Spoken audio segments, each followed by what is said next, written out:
What is up, gamers? Welcome back to another episode of Get Game Smart. I'm Steve, and today we're going to be taking a look at another teamfight tactics composition that's popped up on the ranked ladder recently following the 11.1 patches. Just a friendly reminder, if you've been enjoying the content, please feel free to hit the like button, hit the subscribe button. It's free and you can always change your mind, but let's get into the video, guys.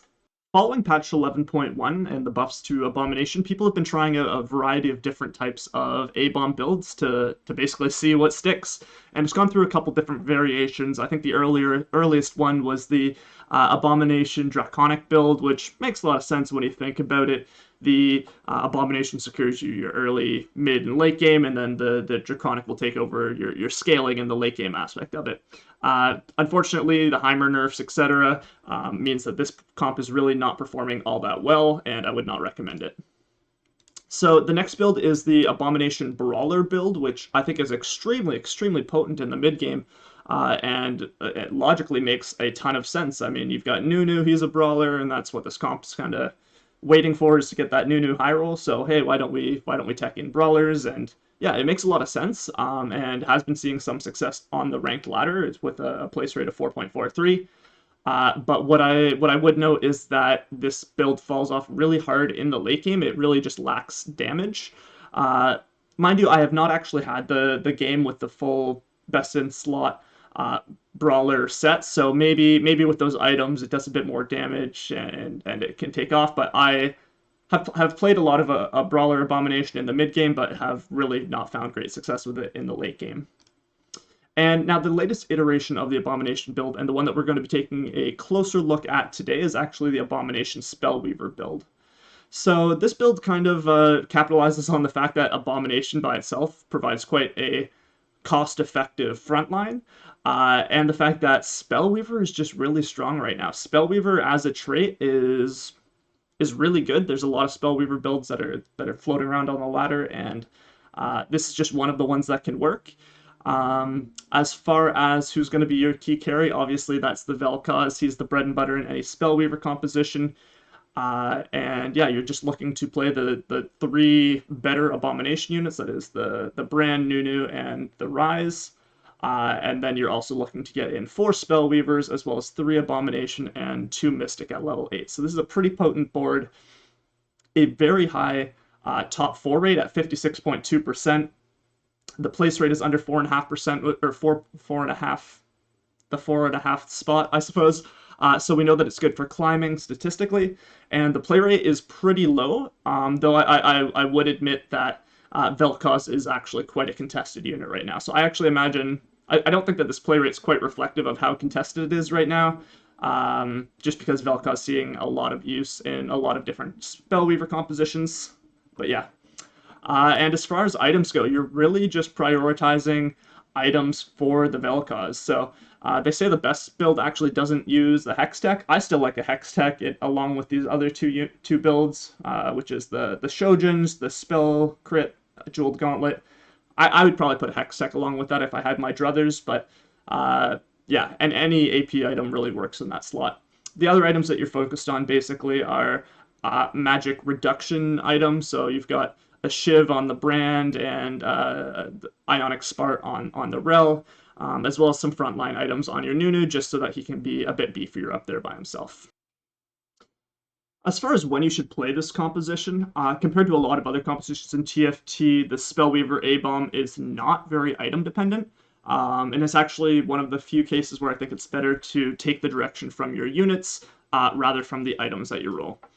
So I know that people like these rule of thumb of, oh, when should I play this build? And my rule of thumb would be, if you high roll a Nunu during stage 2, then it's probably worth forcing this.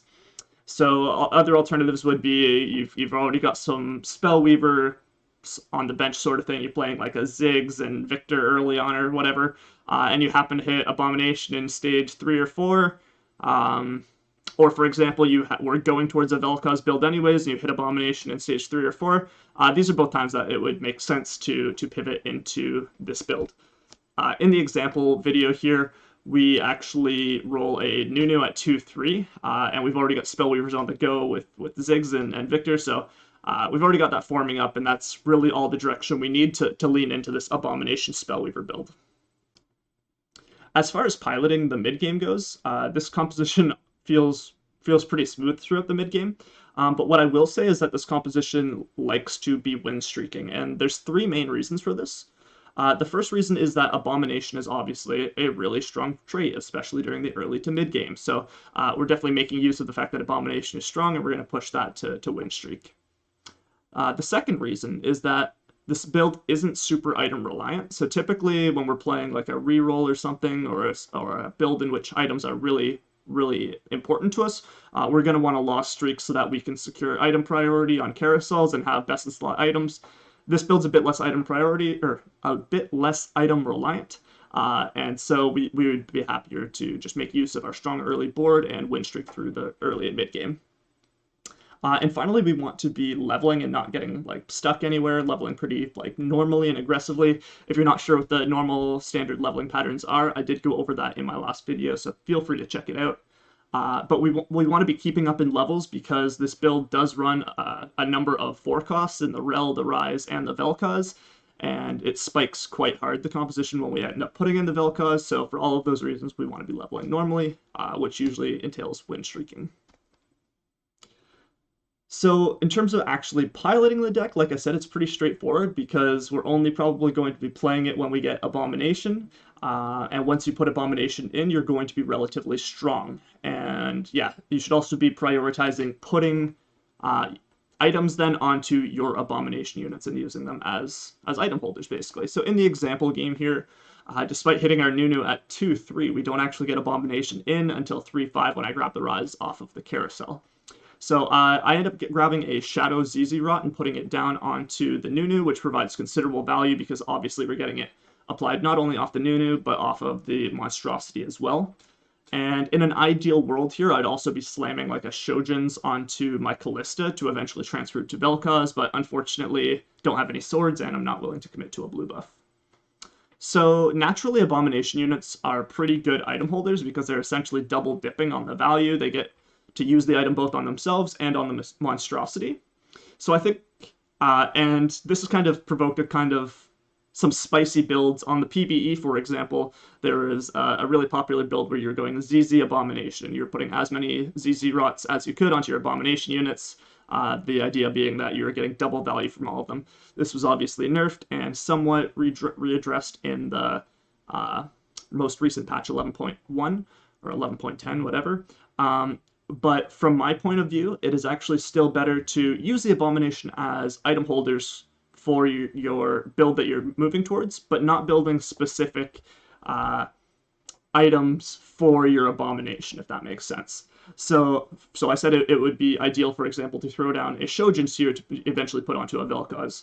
Another example of an item that would be great on my Abomination and on Callista would be like a Bloodthirster, for example. Like, obviously this is great on the Monstrosity and on Callista. Callista gets all of the attack damage, the healing from it, that's all great. And the Monstrosity would get a 40% health shield, which is obviously great for this big tank that we're stacking health on, in combination with the lifesteal, of course. And it seems like a no-brainer slam then to throw like a Bloodthirster down onto the Callista, and it would of course be great for win streaking. But the unfortunate thing is that Callista actually doesn't actually slot in. She doesn't fit in the top performing Abomination build. So while this might be a great win streaking item to slam down, it's not actually going to return value in the later games. So that's why I think it's better to put items on your Abomination units, or specifically on your Callista that you're going to get rid of later, that fit into the build that you're moving towards, rather than itemizing specifically for your Abomination units. Maybe someone will find something that changes this in the future, and I mean, I've tried to make the reroll Abomination work, but I just didn't have any success with it, so I couldn't recommend it to you guys in reasonably good conscience. Like I said, once you do get Abomination in though, and you have a few items down, you should be relatively stable through rounds 3 and 4.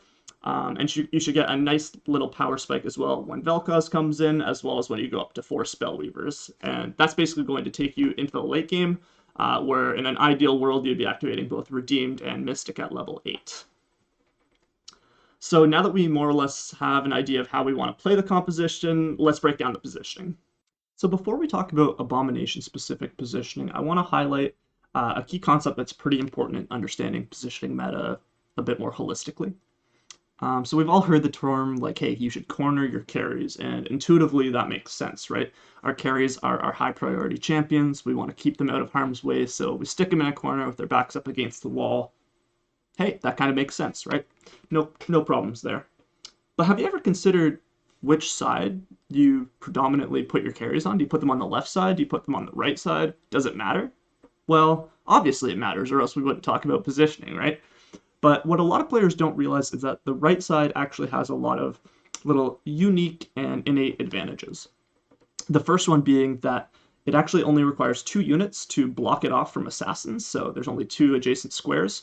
Obviously, this makes it a lot easier to protect your carries. You only need 2 units versus 3 units on the left side to completely surround it and protect it against assassins. So that makes quite a big difference, especially in the early game when you only have a few units on the board and when assassins like Kha'Zix are so oppressive and aggressive in the meta.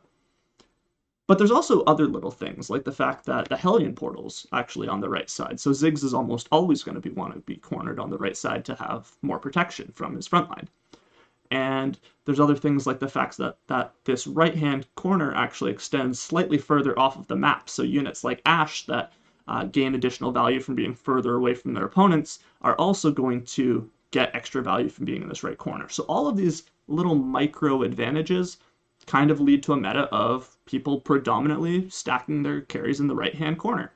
But the thing is that that's not always the best case. And for example, when we introduce Abominations, as soon as you get the Abomination trait active, you get this monstrosity tombstone that spawns on the 3rd row here right in front of the corner. And it's effectively acting like Michael or like the left side tackle from the blind side. Like, it is an unmovable wall. Like, it is the best assassin protection you can get.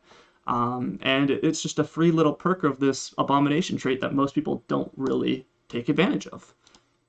So we've talked about the fact that most people kind of prefer to set up on the right side of the board. And we also kind of know that Vel'Koz is the primary carry in this composition. If we've ever played Vel'Koz before, we know that they like to be positioned on the opposite side of the carries. So if most people prefer to be in the right-hand corner, we're now indifferent between the right-hand corner and the left-hand corner because of the tombstone, then intuitively we should be positioning our Vel'Koz in the left-hand corner. Boom.